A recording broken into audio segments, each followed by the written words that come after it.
You can just start whenever. Um, so I'm All right. just recording now, and then I'll just cut this part out. All right. So I feel like that's the easiest way because when you're like three, two, one, I feel like it just stresses me the hell out, and then I act all weird. Countdown. So anyway, that's just my Five, feelings. All right. 4. Yeah. All right. Um, Greetings, seekers of truth. You have ventured into a realm where the guardians of history's deepest secrets dare not tread. Tonight, we pierce the darkness to unveil the emerald tablets of Thoth. These tablets are no mere relic. They are a cipher, a map to the divine machinery of creation, hidden by time, suppressed by empires, and hunted by those who fear the awakening of mankind. Thoth, the Atlantean scribe, the keeper of the halls of Amenti, encoded within these emerald pages the alchemy of immortality, the keys to the stars, and the truth of humanity's shackled destiny. But be warned, this is not a journey for the timid.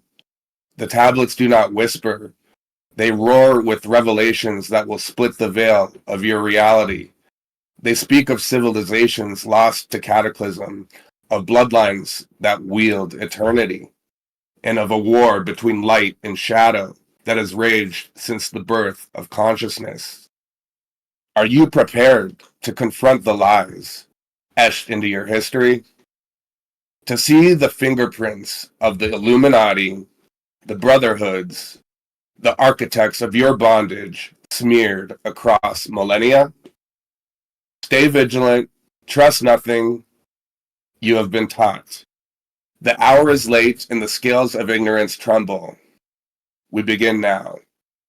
I'm ImmortalAl, and I stream on DLive, and I put shows on Odyssey and BitChute, and I like to cover a lot of esoteric topics. And I'm here with Amy Lane, who is a great friend and covers a lot of interesting topics as well. So good to see you, Al. That was incredible. I could not have said it better myself. That was very powerful, and I am a D live streamer as well as a amateur podcaster, and I have a podcast on Spotify called Suspend Your Disbelief. So I've done various topics, such as Cosmism, Joe Rogan, Saint Germain, Black Dahlia, the FLDS, Fundamentalist Mormon Church, and I just thought it would be great to talk about the tablets with you because you have such a vast expertise on the occult, esoteric orders, religions, gods, goddesses. I mean, you just really, I feel like you have come so far in your journey on D Live, and I'm just proud to collaborate with you for the first time. So it's awesome. Well, thank you, Amy. That means a lot to me because as a forerunner to what us new people have gotten into.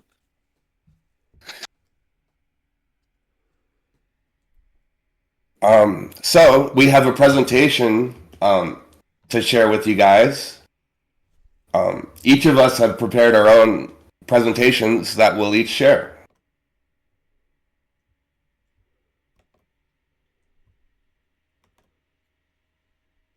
Okay.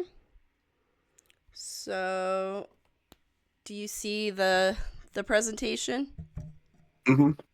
Awesome. Okay. So, hopefully I can switch over and it doesn't get rid of it. Okay. I'm going to turn my camera off. Are you ready? I'm ready. Awesome. Okay. So, all The right. Emerald So, Tablet. sorry. Okay. I'll begin now. The the Emerald Tablets of Thoth, exploring ancient wisdom in philosophical orders.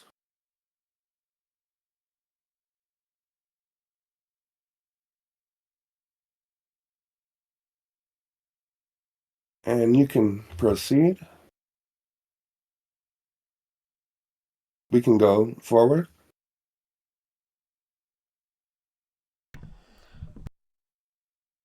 And you can just keep your hand on the right arrow if you want to make it easy. Or all right. So the Emerald Tablets began um, with Lamech,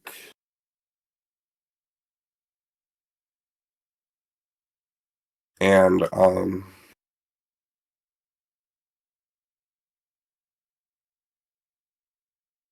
Lamech was a significant figure.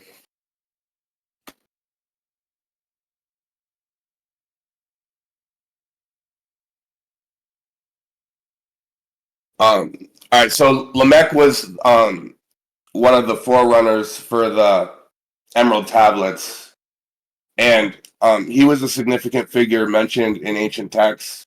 He's credited with the wisdom passed down through generations. His legacy encompasses teachings that influenced various aspects of knowledge, including alchemy and philosophy. And we can, and Sorry, you can just move. I got interrupted. I just wanted to tell you that the reason that it's hard to switch between screens is because if I switch between a screen, it goes away on Discord, and I have to make sure it's being recorded on OBS. So Oh, that's okay. why I'm sorry. It's difficult. I just want to make sure it's getting recorded. So all right. Do you see the next slide? The three suns. I do. Okay. Awesome. Okay, so Lamech had three sons, Jabal, Jubal, and Tubal Cain, and they each contributed to societal societal advancement as we know it. And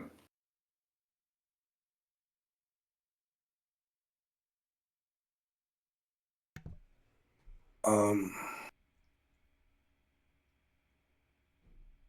The crafting of precious metals. That's really interesting.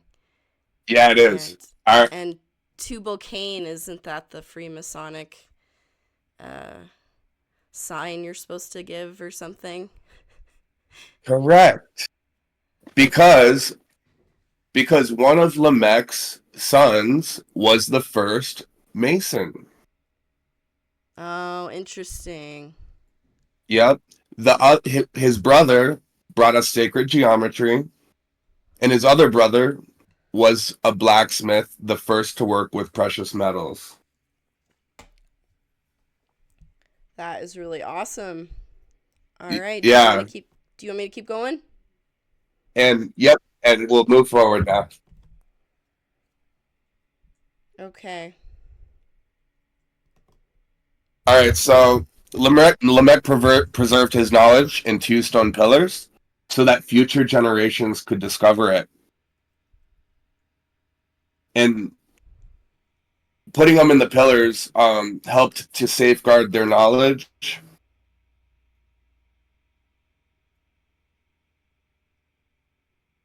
They were significant because they were without hands or feet, symbolizing the lasting impact of ancient wisdom. So later on, the tablets were first published in Arabic in the 8th century. And that'll be important to remember for later on when we cover the Islamic influence the the Illuminati's um, transfer of knowledge to the West through Islam. So they were translated into Latin in Europe in the 13th century.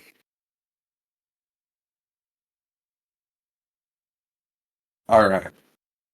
And we can go forward. And you can just hit forward whenever I finish reading the slide. Hermes Trismegistus is synonymous with Thoth. He's a pivotal figure in ancient wisdom. He's recognized as the god of wisdom and the first to reveal writing. His influence spans science, philosophy, and alchemy.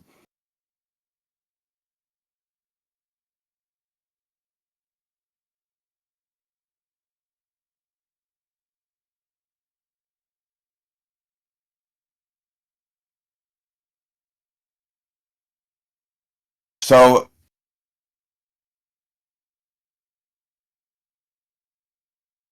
Thoth is synonymous with Mercury. Mercury is also synonymous with Hammurabi. Hammurabi was the original author of the laws of Moses. And Hammurabi is equated in the basis for Hiram Abiff. Thoth is known as the Egyptian god of wisdom. Mercury was a Roman deity representing communication and commerce. Both figures embody the transfer of knowledge and the complexities of human thought.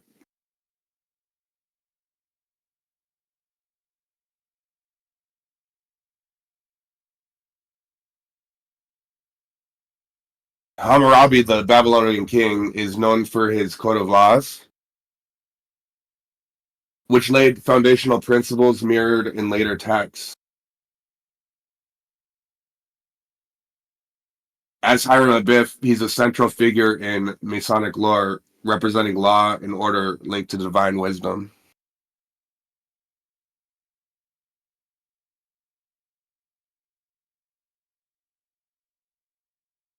So Hammurabi corresponds with Nebo.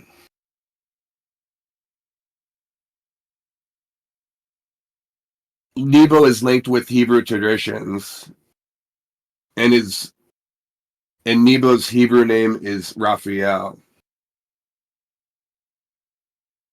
and he symbolizes healing and divine wisdom.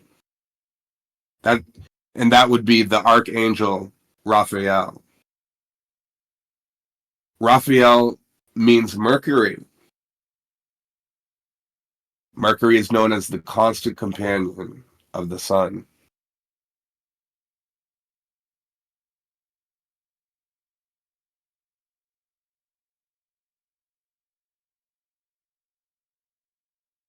So the secret societies wore a mask representing Thoth.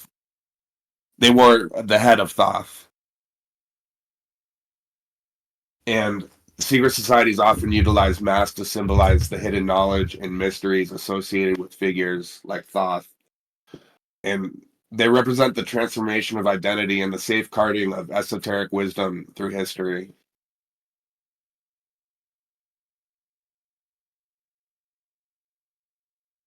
All right.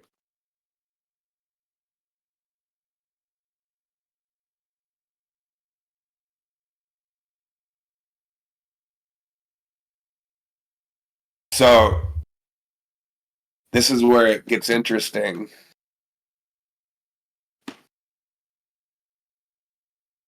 Muhammad was a Western initiate of the Order of Illuminati. And the way that the Illuminati came to the West is through the Knights Templar. The Knights Templar passed the ancient mysteries from the Islamic world to Europe. That makes so much sense when you like think about the Shriners, their Islamic symbology. Very, very interesting. All right, Correct. keep That's a going.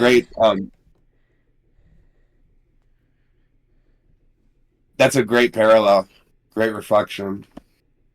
So, one philosophical order of these ancient mysteries comes from Paracelsus. He was a pivotal figure in Renaissance alchemy. His teachings laid the foundation for integrating spirituality into the scientific exploration of health and nature. He said, "The beginning of wisdom is the beginning of supernatural power."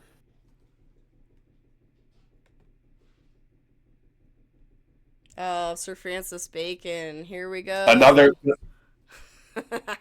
here we go. People say that he is equated with Shakespeare, Mm-hmm. And Saint Germain but as well.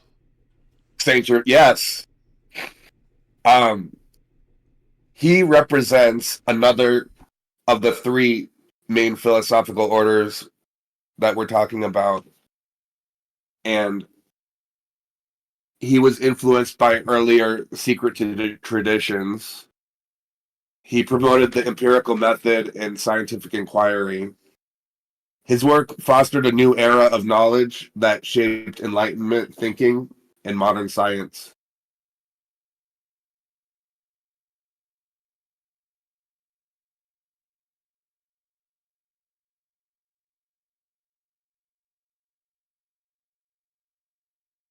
All right, so a major part of the Emerald tablets is alchemy, um, and it represents a rich intellectual tradition that blends spirituality and science. Its emphasis on transformation and self elevation reflects the quest for knowledge and enlightenment in human history.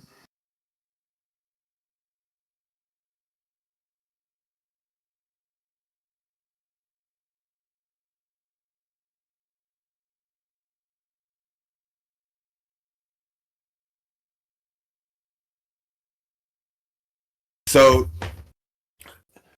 it was said that Apollonius of Tyana was the first to discover these emerald tablets, and some equate him with Paul the Apostle.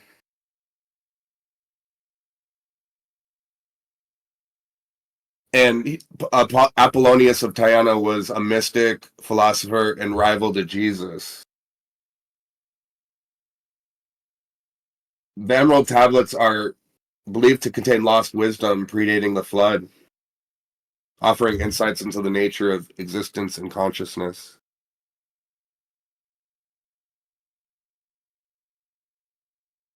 So, part of this philosophy discusses hermetic marriage, Mm-hmm. and that basically is that man is androgynous, Yes. known as hermaphroditus. And you notice the upward facing triangle and the downward facing triangle combined together is a representation of this idea. Yes. Um, it's the union of The male and the female principle, the fire and the water. yes, you know your stuff. Oh yeah. Oh, this is old hat for me, Al. Oh, yeah. The hermetic Oh, yeah. marriage. Um, so this was illustrated through the symbolism of the sun and moon. Uh, this concept emphasizes the inherent duality within all beings and the necessity of balance for spiritual ascendance.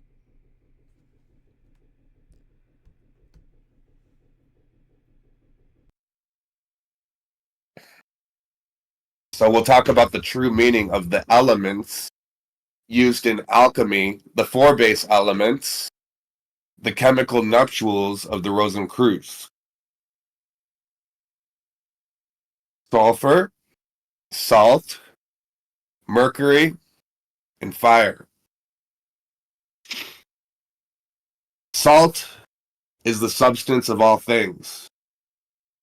Mercury represents the mind. Fire is the life of all things, represented by the equilateral triangle delta. And fire also represents the unspeakable name, which we'll talk about in a minute. So, um, sulfur represents the soul. Salt represents the body, the substance of all things. Mercury, the mind. Fire is the spirit. They And represent the. Mercury, sorry to interrupt, but Mercury is the intermediary between the fire, the passion, and the body. And that's why Hermes is both male and female. Um, so yeah, again, just kind of re-emphasizing what you prior discussed. Part of that alchemical formula. Yes, yes. These elements reflect the transformative process of turning base metals into gold. And that's the base idea of alchemy, of trying to create gold out of nothing. And but this symbolically mirrors the spiritual evolution of the individual.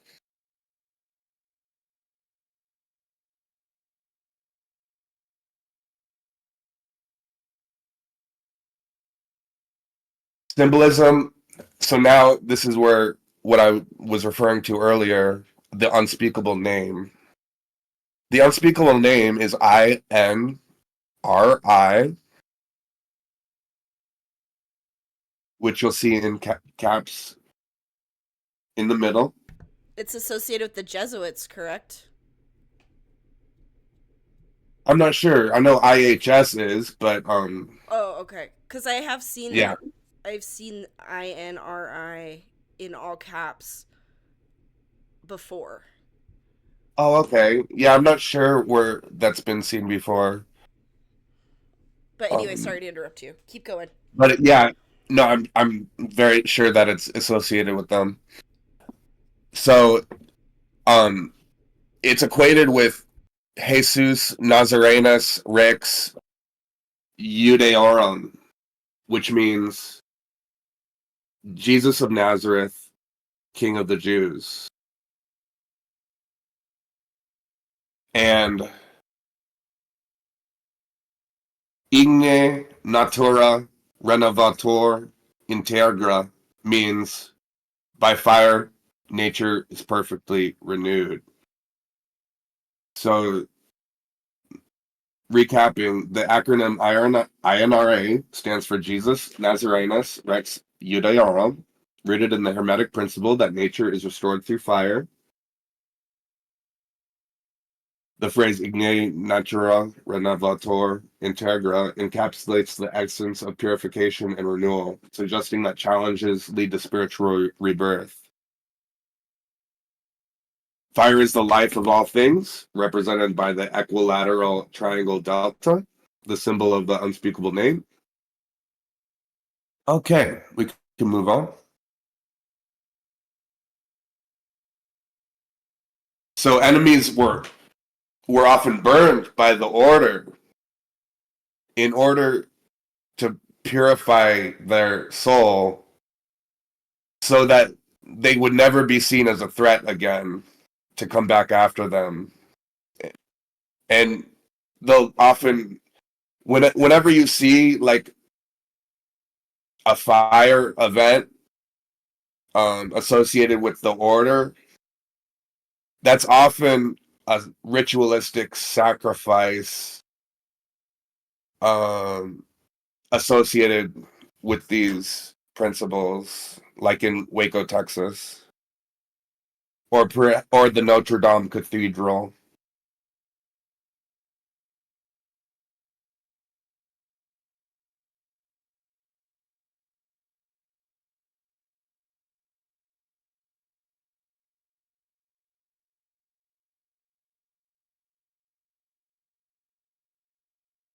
priesthood and knowledge hoarding.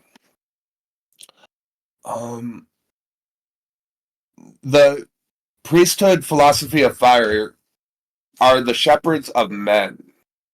They're the first priests who hoarded secrets from others, who they were seen as profane. The profane are the cattle to be herded, who are not allowed into the future except as slave labor until they're no longer useful. The priesthoods have guarded sacred knowledge from the masses, selectively sharing teachings to maintain control over the profane. Okay, so now we talk about oil, blood, and spiritual nature. Oil contains the life of the sun because its rays have heated oil for over time, and so that symbolizes divine energy. Blood represents the fire of man's spiritual nature, which is the vehicle of consciousness. And these elements suggest a deep connection between physical existence and spiritual consciousness, reinforcing the notion that material life is intertwined with the divine. And in the tablets, he says, ye are of earth and fire. So, So that's a reflection of this concept of the mm-hmm, material and the and the divine. and the elemental, and as above, so below. Okay, so the earth would rep- represent the material and the fire would represent the divine. Yes. So so you've heard of the legend of Prometheus, Yes. where he brought fire to mankind, which is a symbolic for knowledge and wisdom. And Prometheus symbolizes the gift of fire, representing enlightenment and the quest for knowledge. His myth highlights the importance of using this divine gift, not for selfish gain, but for the upliftment of humanity and unselfish service to the gods and society. His liver is going to remain gnawed by the vulture, which he has been sentenced to eternity to be gnawed by. Um, this will until man perfects fire and becomes perfect.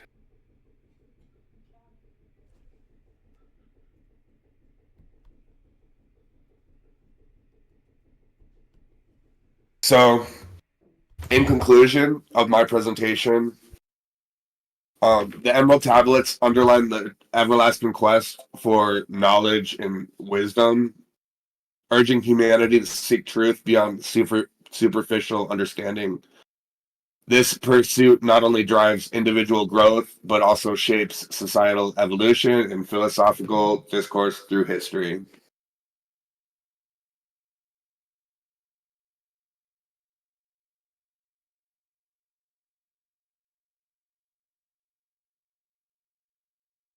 Oh wait, sorry, I was muted. Uh can can you hear me? huh. Okay, I'm gonna check OBS just to make sure it looks good. Cool. I think it does. Okay, Oh yeah, looks so great. you're kind of cutting up the video into different segments. No, no, I've recorded. Ever since So we we're live started, it's now. gonna be. No, no, no. I've recorded. Not we're not live. Oh, okay. Yeah. No. Oh my goodness, no. Because if I made a mistake and we like lost it all, that would not be good. So Oh. yeah. So we're just recording. Oh, Um. yeah. I Yeah. mean, yeah. So that was awesome. That was great, and um, gives people like a context for the Yeah. tablets. So So, all right. So you're recording everything that we're doing, and then you're gonna go in and edit everything later. not if I don't have to. I Oh, just thought if we made a mistake, like when I'm recording podcasts, sometimes I make a mistake because I'm reading for like, an hour or longer. And I have to just stop recording and start recording and like fuse it together.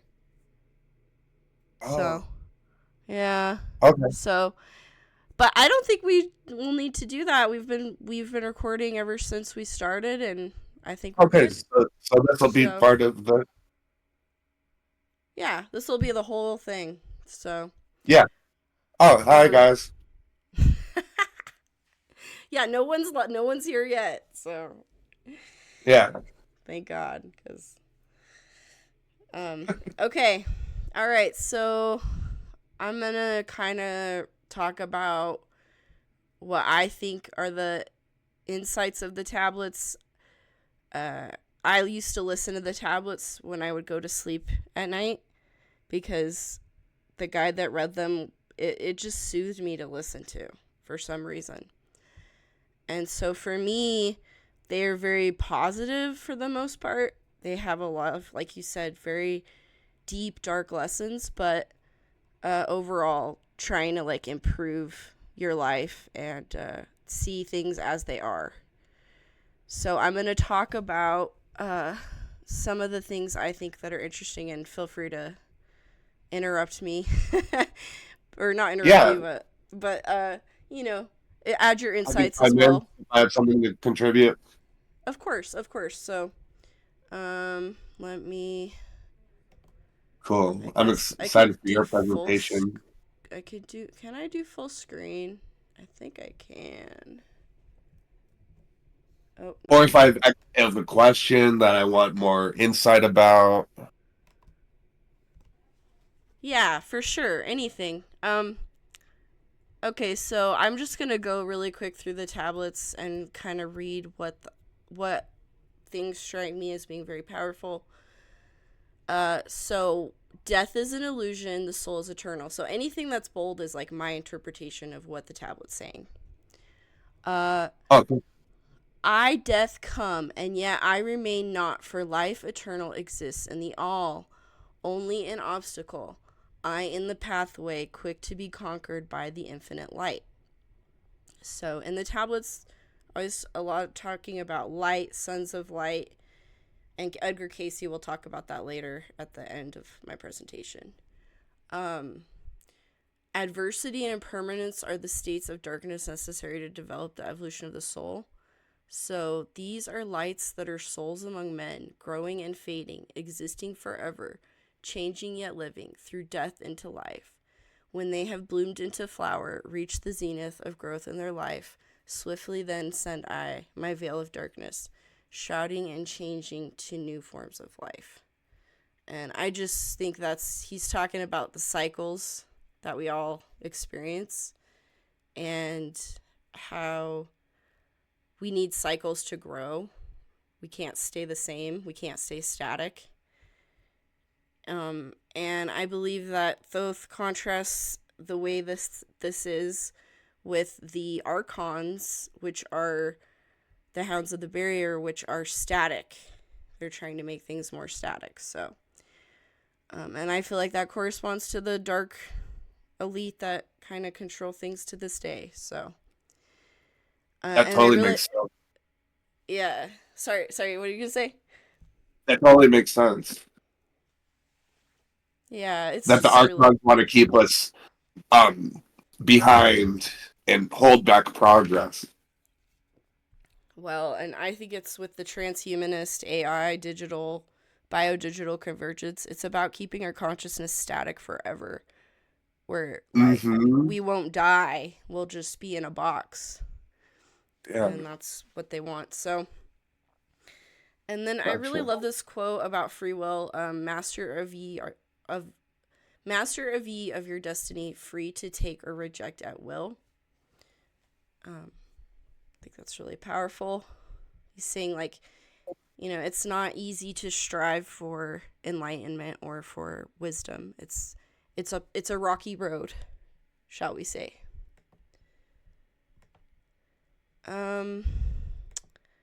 Wisdom is power, and power is wisdom. Humbleness is a virtue. Be thou not proud, O man, in thy wisdom. Discourse with the ignorant as well as the wise. And I think that's really interesting with the times of now, where you have really highly educated people that are very foolish, and then you have extremely uneducated people that just have lived life and they know more than anyone I went to like school with. Kind of thing. So Like it's like the saying, "Wise people say few words, where foolish people say many words." yes, exactly. Which is actually right down from this one. And then what is popular is not right, and what is right is not popular. Knowledge is regarded by the fool as ignorance, and things that are profitable are to him hurtful. He liveth in death; it is therefore his food. And I just think about, most people that we know in our lives that we meet every day. They don't know about the way the world really works. So, Oh, yeah. And then, like you were saying, silence is of great profit, and abundance of speech profiteth nothing. And he goes into this gnosis, inner truth, critical for wisdom. Fire, the inner fire, is the most potent of all forces, for it overcometh all things. And growth through resistance. Man supports himself only on that which he resists. So earth must resist man, else he existeth not. And I feel like that's kind of allegory for this place, is that this place is supposed to be difficult and teach us lessons for our growth. Challenges provide the greatest lessons. Yes. So. That's what life is all about. Struggle. Yes. And it never stops. It just keeps happening. So, Kinetic energy. yeah, exactly. Okay, so this is from Tablet 4, The Spaceborne. Sorry, I gotta pull it up. Okay. Thoth, I put Thoth. Thoth is an immortal master who was born on Atlantis. Year after year, I sought after wisdom, seeking new knowledge, following the way, until at last my soul, in great travail, broke from its bondage and bounded away. Free was I from the bondage of earthmen. So he was the thrice great. So he was Thoth, and he was Hermes, and then I think he was, Paracelsus? Or Paracelsus? Paracelsus, yeah. So I have this little picture. It's really small, but it's the fifth phase of matter, which is aether. And Thoth says, some found who had conquered the aether, free of space, where they, while yet they were men, using the force that is the foundation of all things. Saw them create from out of the aether cities gigantic of rose and gold, formed forth from the primal element, base of all matter, the ether far flung. So this really corresponds to the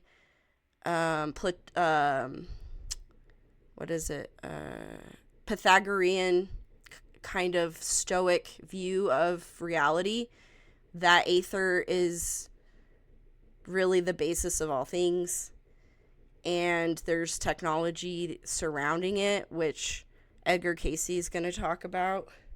Airships.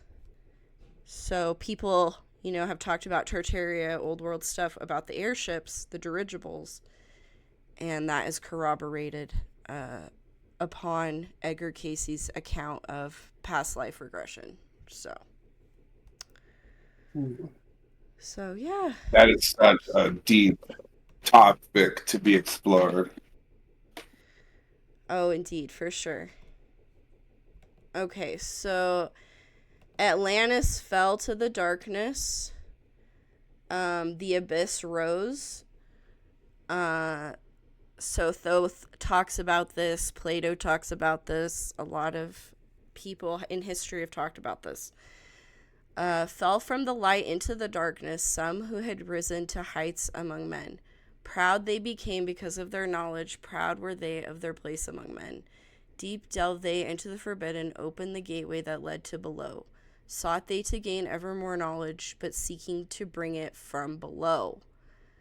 And alchemists must be balanced, so he who descends below must have balance.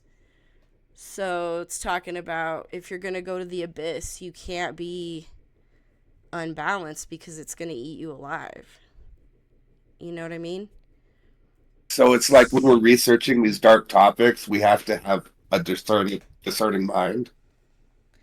Yeah, and I thought about that quote when you stare into the abyss stares back at you, and it's very true to me. It's like the more I pay attention to dark topics, the more I feel like the dark topics kind of follow me around and kind of suit themselves towards my inclinations. So, yeah. Right. Yeah, it's very weird how that works. So I'm kind of glad that I haven't had to or haven't been able to stream for a while because I haven't had internet because um it does kind of drain you after many years. Yeah, and for example, if you're like doing a exploring and researching masonry, you might start to develop Masonic principles. Yes. Um, Yeah, or just I mean even like just I think like the reality itself wants you to chase conspiracies or truth chases. So it it it's tailoring itself towards whatever you're interested in, and it's bringing you information all the time because it wants you to focus on it and not yourself. So I'm finding the older I get, the more I just kind of want to focus on myself more than mhm. like because I understand the way like I understand the trick that's going on. I understand things, and I feel like for me, I don't know. I'm still like going to research stuff, but I definitely don't do it like I used to, if that makes sense. So, Okay. cuz I don't really pay attention to the news like I used to. So, Well, that's good. okay, so it talks about the Dark Brothers and the Key of Magic. Use they always the black magic, secret and hidden, silently, secretly use they their power enslaving and binding the souls of men. And light comes only to him who strives. And that picture there, Oh yeah? that's a picture of a book of the Emerald Tablets. Yes. That's So interesting. that's the copy that I read. It's presented by this person named M. Doriel. So I have the PDF, so that's where this all comes from. This translation. Tablet. What is that? Tablet 4, the key of freedom and space. Know ye, O man, ye are only a spirit. The body is nothing. The soul is all. Uh, Impermanence. Matter is fluid and flows like a stream, constantly changing from one thing to another. The higher self exists on another plane. And that's what I really believe is that there's part of ourselves that's it's a higher self that's not really here, but we're tied to it, if that makes sense. Um Mhm. Know ye that throughout the space that ye dwell in are others as great as your own, interlaced through the heart of your matter, yet separate in a space of their own. And the body is a for sure as ye are bound to your body, for you no life exists. So that's why the Egyptians said that you should have a soul as light as a feather when you die, because you don't want to be like tied to the material plane. You want to be aligned with the spiritual plane. Oops. Okay. Gotcha. So, yeah, Gotcha. sorry. I'm kind of going really fast through these, but do you have Yeah. anything to say, or No, these are easy. You've been going on a good pace that's easily absorbable.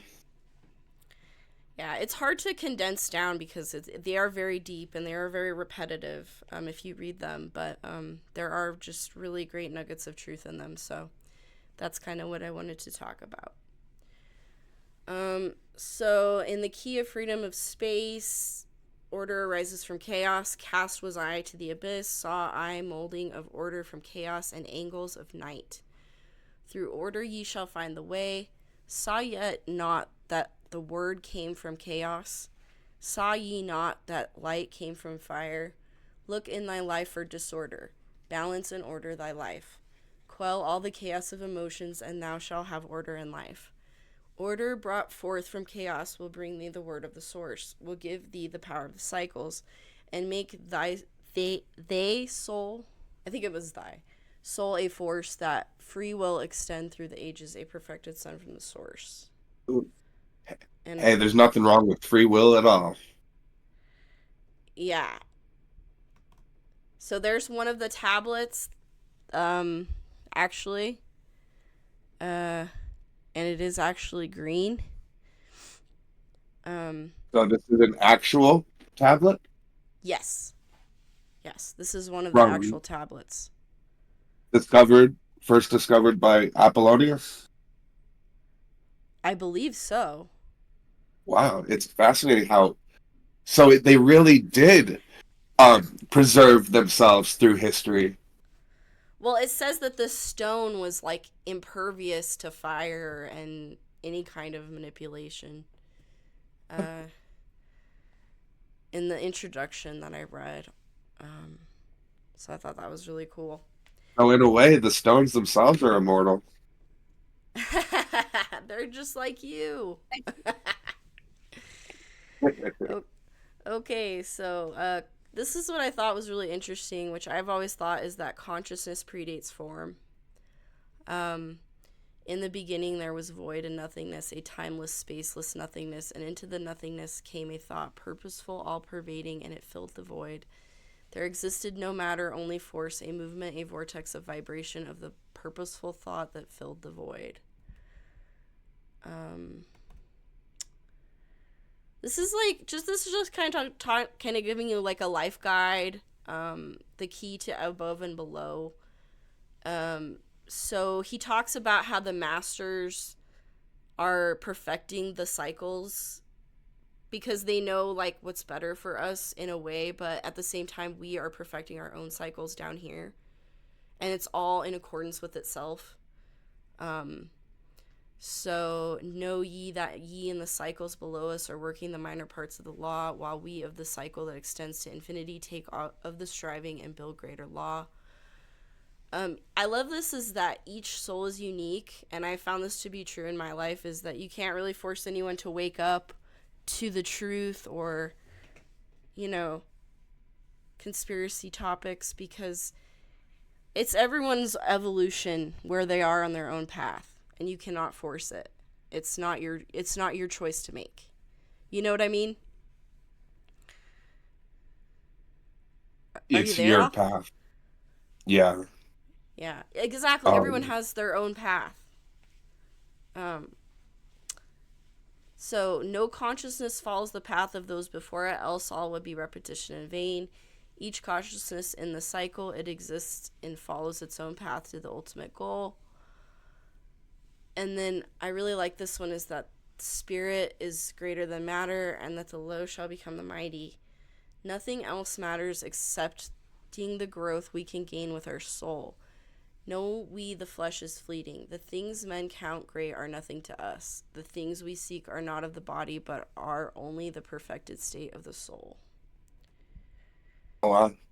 So again, we're talking about alchemical transmutation, which is actually not literal of of base gold or base metal into gold. It's of the human spirit. That's what they're really talking about.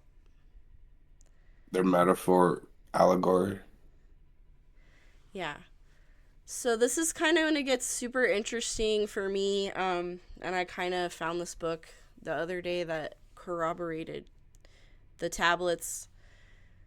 So these are the last few tablets, and he talks about airships and advanced pre-diluvian watercraft. He says, "When men again shall conquer the ocean and fly in the air on wings like the birds, when he has learned to harness the lightning, then shall the time of warfare begin." Um, Fascinating. yes. So you were talking about warfare, and that's exactly implicitly stated.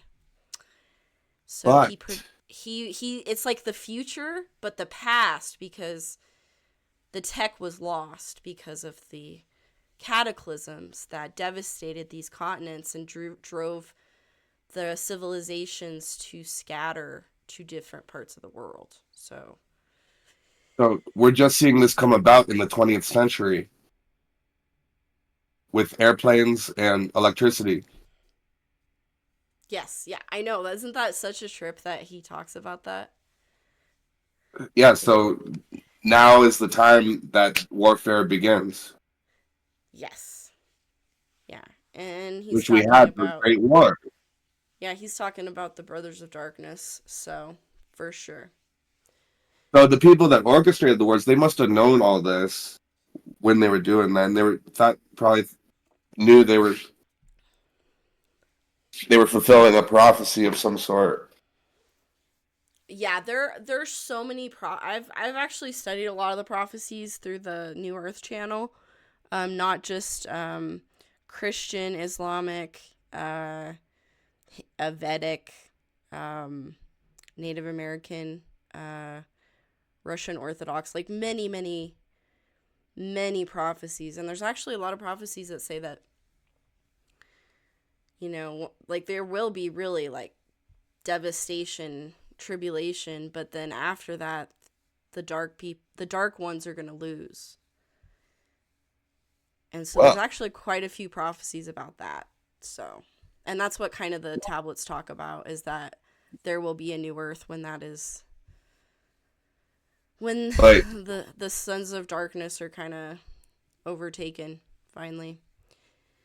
I'm sure the dark ones think that they're of the light. Um, would you agree? Well, he explicitly states that the dark ones are the whole reason that Atlantis fell. And Hmm. so he But they doesn't think they're doing align. a good purpose. But don't they think they're doing a good purpose? Yeah, I Like agree. in I their agree. eyes, I agree. it like in a delusional way. Yeah. But I don't know who they is. You know. Yeah, the You dark know. ones. Yeah. I mean, for me, like, I don't know. Like, I feel like he's warning about them. He's not aligning with them. I know, Uh, but the people who do dark things, they think they're doing it. They think they're doing good. oh, yeah, yeah, yeah, for sure. And even people that are just in, like, You know what I mean? Freemasonry, that are in the lower orders, they have no idea of what they're truly a Right. part of. So, yeah, Exactly. for sure, for sure. Um, So I really like this. Desireth thou to know the deep hidden secret? Look in thy heart where the knowledge is bound. Know that in thee the secret is hidden, the source of life and the source of all death, and that man is by nature dual, balanced in polarity. When ye are in a balanced equilibrium, ye shall live on time and not taste of death. Know that the secret of life in Amente is the secret of restoring the balance of the poles. All that exists has form and is living because of the spirit of life in its poles. Um, And then the body is a vehicle again, so man is in bondage, bound by space and time to the earth plane. Encircling each planet, a wave of vibration binds him to the plane of unfoldment.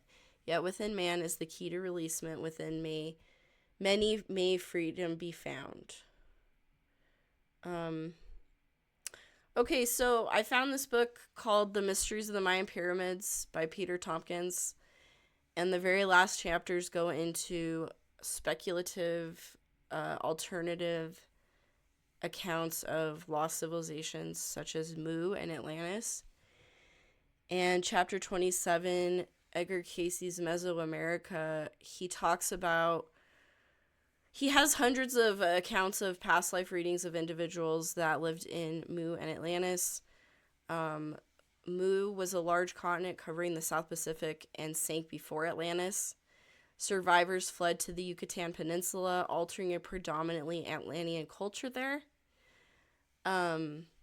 Soviet geologist N.F. Zirov found a large continental body sunk in the Atlantic in recent times. And then the University of Miami geologist Cesare Emilion theorized the Yucatan flooded 12,000 years ago when ice caps melted, raised the Gulf of Mexico 130 feet. So that's kind of what we see in antiquity before the floods, was just so much more land in general referenced and on maps. There were 3 disasters of Atlantis. Plato and Edgar Casey agree on the placement. The Atlanteans scattered to Europe, Egypt, and South Central America before the first cataclysm. And there were 2 groups at the time in Atlantis. There were the Sons of the Law of One, who viewed their bodies as living temples to the living God, and they communed to God via meditation. And the Sons of Belial, that opposed the law of one and used creative forces for control and aggrandizement.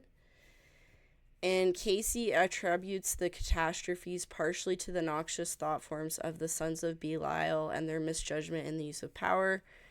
And when he said thought form, I just immediately thought of a tulpa.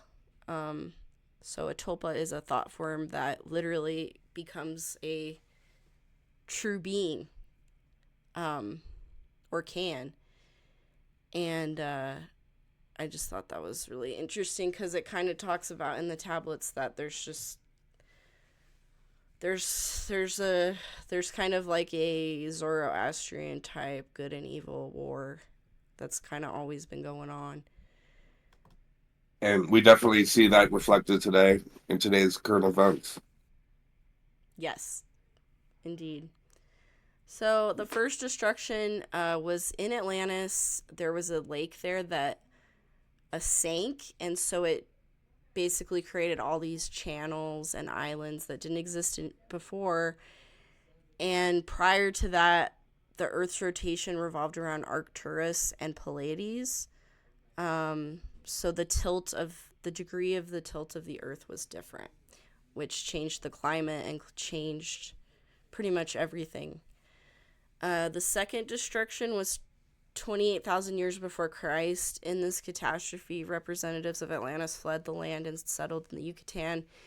According to the readings, they fled in airships as well as watercraft above and below the water. The aircraft was lifted by gases. There were accounts of vehicles on land and watercraft on and under the water. So Thoth speaks of the airships and the watercraft, he says it's a spaceship, but Casey talks about the airships. And then Atlantean Antiquitech, to power these craft at a distance, Casey describes a mysterious cylindrical glass-like stone placed in an oval building where it could be activated by placing the sun's rays to produce phenomenal energy, which the Atlanteans had apparently learned to broadcast. And then the knowledge, after Atlantis sunk, the knowledge of constructing the mighty Firestone was preserved and recorded in the Yucatan and in Egypt by Thoth, who Thoth claims that he built the pyramids. And the pyramids are very hot right now with the discovery they found underneath them. So, um, So, do you think that's legit?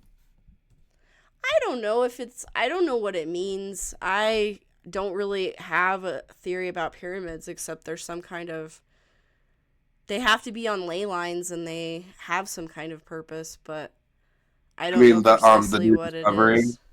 Do you think the new discovery is legit? I'm not sure. Probably not. But I'm Uh, not. I don't know in one way or the other. I haven't looked into it much. I haven't really either.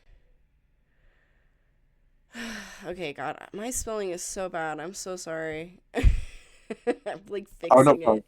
it in the middle. Okay, Fixing it as we go. yeah. So there was a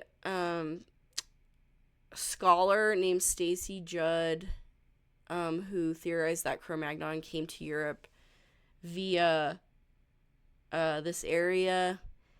They were tall, red or light brown skinned. They were pyramid builders, witchcraft, magic, phallus worship, the cult of Osiris. Um, Ancient European races claim ancestors arrived by boat from a sunken land towards the east.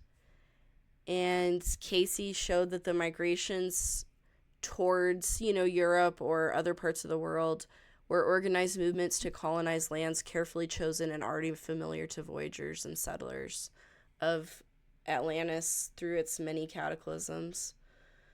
So that Stacy Judd guy, this is actually a picture that he was in his book in 1936 showing Atlantis, and it has this kind of Mayan type of symbology with the volcano and the smoke coming out of it. It's very interesting. So it talks about these non-sacrificial altars that were actually used to heal people of hate, malice, and self-indulgence. So it's really interesting that people claim that, everything in Mesoamerica was sacrifice when there's other accounts that no, it actually could have been very beneficial technologies that they just have suppressed. And Um, they're probably glorified as pagans. yes, exactly. So the source of light, that's what's referenced in Casey, and that's the spiritual healing. The children of the Law of One used concentration techniques to have out of body experiences. Casey claimed that Atlanteans could not only move matter, but could move their consciousness to realms above the earth plane. And that corresponds to what Thoth says. And Atlantis and Mu came to destruction due to the selfish use of the creative forces, which I'm going to get into in the eighth tablet. So there was a Italian dude named Barbaro, and Barbara. he found evidence of the pole shift. So 12,000 years ago, that was when Plato said that Atlantis sank. This cataclysm shifted the poles and caused Antarctica to be shrouded in a mile-thick mantle of ice. The same event caused the melting of the Great Wisconsin ice cap and the melting of the ice caps over parts of Scandinavia, Russia, Germany, Britain, and the Alps. And I thought this part was really cool, because this is what they say in the history, taking as historic fact Plato's description of the sinking of Atlantis in a single night under the action of earthquakes and tidal waves. Barbaro postulates that a vast civilization with high technology and a fleet of great trading ships flourished in Antarctica before the catastrophe. He believes the survivors from the civilization got away in ships to create colonies elsewhere. And he claimed that there would be Atlantean artifacts found in Antarctica if people were allowed to go there. I see. So this is Thoth kind of warming you up in Tablet 5. And he says, light there was in ancient Atlantis, yet darkness too was hidden in all. Fell from the light into the darkness some who had risen to heights among men. Proud they became of their knowledge, proud were they of their place among men. Deep delved they into the forbidden, opened the gateway that led to below. Sought they to gain ever more knowledge, but seeking to bring it up from below. He who and then I talked about he who descends below must have balance, else he is bound by lack of our light, opened by their knowledge, pathways forbidden to man. So he talks about the cataclysm and the pole shift. Deep neath Earth's crust to the halls of Amente swiftly descended the dweller, and the dweller on the threshold is kind of like the boss that you have to overcome when you go to the abyss. That's kind of the archetype. Called he then on the power of the seven lords wielded, changed the earth's balance, down sank Atlantis beneath the dark waves. And then Thoth, as a record keeper, helper to the scattered survivors. Then gathered I the songs of Atlantis. Into the spaceship I brought all of my records, brought the records of sunken Atlantis. Gathered I all of my powers, instruments of mighty magic. And then he built the pyramids, and he says he kept the secrets in the pyramids, and it's in your body. The secret of, everything is resonating with itself, so as above, so below. So I thought this was really interesting. There's a channel called Kininigan on YouTube that talked about this topic pretty heavily. And it kind of talks about serpent beings, and it's not really specific, but it does talk about serpent beings and blood magic. So far in the past, before Atlantis, existed men there who delved into darkness using dark magic, calling up beings from great deep below us. Forth came they into the cycle. Formless were they of another vibration, existing unseen by the children of earthmen. Only through blood could they have formed being. Only through man could they live in the world. In ages past were they conquered by the masters, driven below to the place whence they came. But some there who remained, hidden in spaces and plains unknown to man. Lived they in Atlantis' shadows, but at times appeared among men. Aye, when the blood was offered, forth came they to dwell among men. When the blood was offered. When the blood was offered. So I think that's blood magic. And that's what he's saying is that, they had all this magic, but once it got to this blood magic, that's when they were punished by God, basically. So serpent beings and concealment in the forms of man moved they amongst us, but only to sight where they are as men. Serpent-headed when the glamour was lifted, but appearing to man as men among men. Crept they into the councils, taking forms that were like unto men, slaying by their arts the chiefs of their kingdoms, taking their form and ruling o'er man. Only by magic could they be discovered, only by sound could their faces be seen. Sought they from the kingdom of shadows to destroy man and rule in his place. But know ye the masters were mighty in magic, able to lift the veil from the face of the serpent, able to send him back to his place. Came they to man and taught him the secret, the word that only a man can pronounce, and that word is Kininigan. So I am not a serpent person because I can say it. See? You proved yourself. Good job. Oh. Swift then they lifted the veil from the serpent and cast him forth. Know ye, O my brother, that fear is an obstacle great. Be master of all the brightness, the shadow will soon disappear. And it's interesting in antiquity with, I think you did a stream on St. Patrick. And the whole driving the snakes out. And there's a lot of imagery in antiquity of this war where they got their asses handed to them, but then they came back, and that's kind of the idea. So this is where it gets kind of interesting, and this is based on the Kininigan channel. This was his interpretation. It's kind of mine too. So the hounds, he talks about the hounds of the barrier in the 8th tablet, the Key of Mysteries, and the Great Barrier from man leaving his cycle. So it's like, it's basically where, the Gnostic idea is that we're in this kind of trap place, and we're in this cycle of birth and death, and we can't leave it, because of these archonic beings and the demiurge. Um, so and he says the hounds of the barrier move they only through angles. Free are they not of the curved dimensions. Um, and only the circle will give you protection, safe from the claw of the dweller in angles. I put angels, but angels are angles. It's all kind of the same, because angles are sigils. So I show that the emojis of today are sigils, and they have these straight lines. They call forth demons.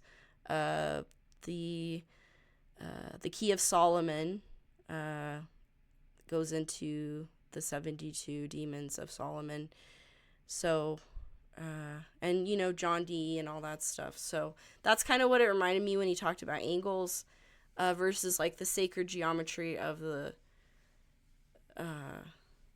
the flower of life, um, is the resonance with nature.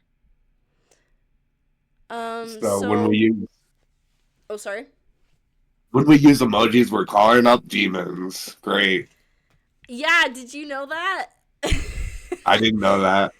Yeah, look it up. It's pretty trippy. It like shows, it will show the emoji overlaced with the sigil, and it's like these really creepy demons. So, yeah, check that out, Al. It's a trip and a half. Um Definitely.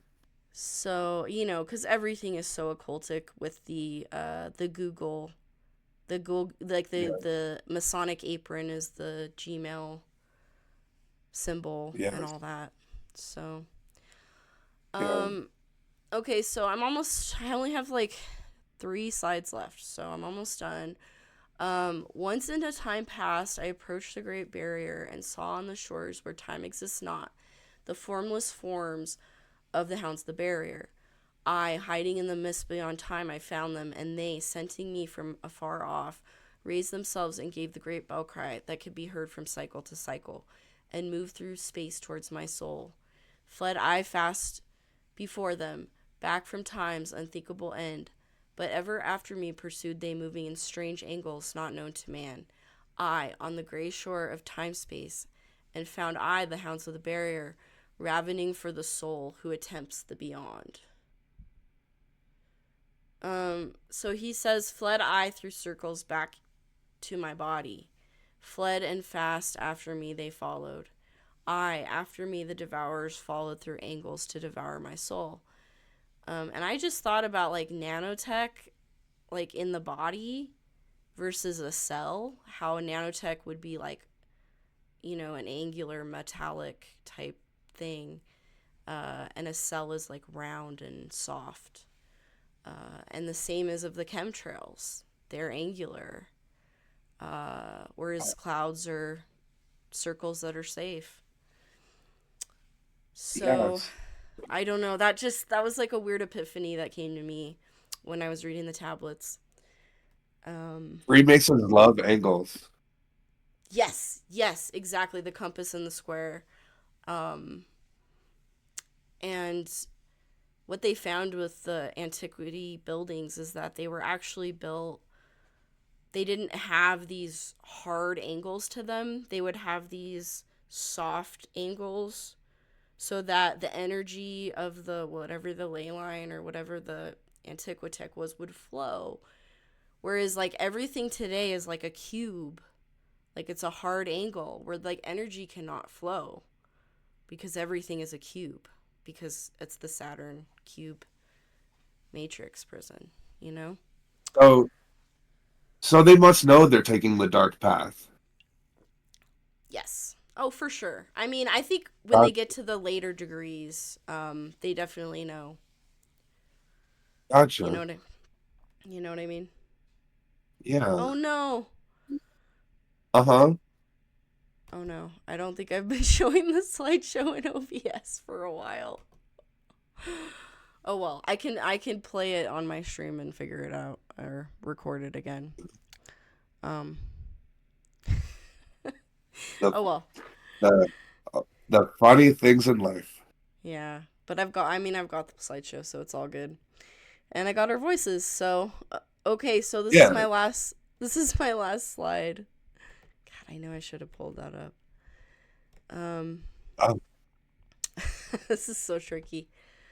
Okay, yeah. so the last advice by Thoth is know ye the bounds of the barrier move only through angles and never through curves of space. Only by moving through curves can ye escape them, for in angles they will pursue thee. Man, I love that. So, and I mean, I don't really know exactly what that means, but I want to think about it more and, you know, and it's true. It just seems like everything of the artifice of the dark ones is some kind of angle. Angles box you in. Curves are flowing in life, full of life. Yes. They're a current, like a sine wave. Oh, uh-oh. This. Oh, there we go. This. Oh, Good. I'm done. I'm done with my presentation. Yeah. I screwed up. Like I said, I'm going to have to Oh, yeah. re-record it, but this is why like recording is better cuz then if you mess up like, it's not live. So, Right. You can make edits, post production. yeah. But yeah, so I don't know. What do you think about all that? And do you That have any? was just so fast. Yes, that was absolutely fascinating. Awesome. Um, I'm glad you enjoyed it. and yeah, you know, you you wonder like, if it's adopted by the Illuminati, is it a good or bad thing? But it appears that it has the Illuminati has taken the dark path, so it shows that this is good knowledge. Oh, definitely. I Um, think alchemy is it can be very positive. It can help people. right, but Um but that's the thing about the dark ones is that I think they use any belief system, any eschatology, and they invert it and they use it for evil. yeah. So all things are neutral in nature, but it's how you use them Yes. uh, Yeah, I agree. I for agree. what your intention are for a dark or light purpose. Mhm. Yeah, So cuz it just I mean, I think there's some things that they're into that's very dark, like the Talmud. Obviously seems like a very dark text. uh-huh. Um, but other things, I just think. I mean, I even think numbers themselves. Like people are so afraid of certain numbers, like 33 or 666 or 66, but those numbers were used in antiquity in sacred geometry and had other applications, and they weren't necessarily evil, but when you use them in gematria for evil, it's going to manifest. Because they're laws that reflect real physical life, our physical world. Yes. So they're based in reality, so you can harness that power. Yeah, for sure. It's just a matter of your intention. Yeah. Um, that was so deep, and I'm sure the audience has learned a lot. Yeah, Um, likewise. Likewise, Al. Thank you for and I your learned a insights. lot too. Yeah. Um, Well, I would just suggest that people read the tablets themselves, or if they don't like to read, just listen to them. Because I barely scratched the surface. And it's kind of like the Kabbalion, or,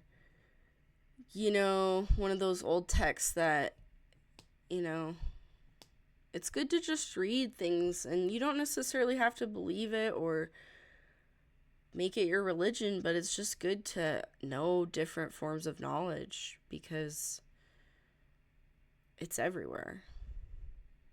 and knowledge is power. And that's what Yes. basically an underlying theme of the tablets. That knowledge enlightens you and empowers you. Yeah, and it's talking about like inner knowledge being very, very important. Which I think still the only reason I woke up was because of my own inner knowledge, my own inner voice. No one told me to wake up. It would just happen like this in my brain. So, And when you have self doubt, that hinders your inner knowledge. mm-hmm. Oh, for sure. So it's Yeah. good. It's good to not doubt yourself. Yes, it's easier said than done. Yeah.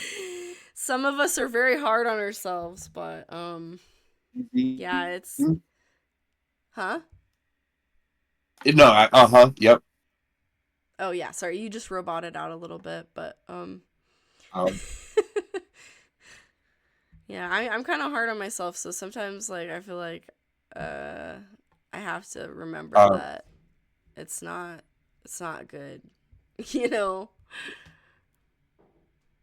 yeah. But Um, but I mean, like, it's good to like hold yourself accountable, but you know yeah.